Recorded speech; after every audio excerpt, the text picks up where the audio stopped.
তো জানালার মধ্যে বসে বসে কি করছি চলো তোমাদের সাথে একটু শেয়ার করি। এখানে বসে বসে আমি এই বেদানাগুলোকে ছাড়াচ্ছিলাম। এই কিছুটা ছাড়ানো হয়ে গেছে আর এই কিছুটা আছে, এটাকেও ছাড়াবো। তো ভাবলাম চলো একটা ভিডিও শেয়ার করি তোমাদের সাথে। আর এই জানালার মধ্যে বসে আছি কারণ কি, এখানে দেখো কত হাওয়া দিচ্ছে না, আজকে হাওয়াটা এত বেশি, মানে পাখার হাওয়া লাগছে না। তাই জন্য এখানে বসে থাকতে খুব ভালো লাগছে, সেই জন্য ভাবলাম একটা ভিডিও করে নিই।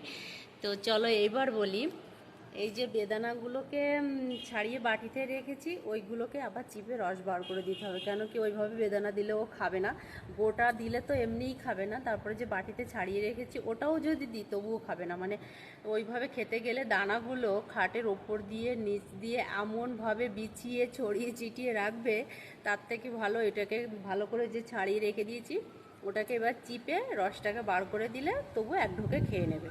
তো গেছে স্কুল থেকে এসে খাবে, তার জন্য ওটাকে রেডি করে রাখছি। তো চলো টাটা।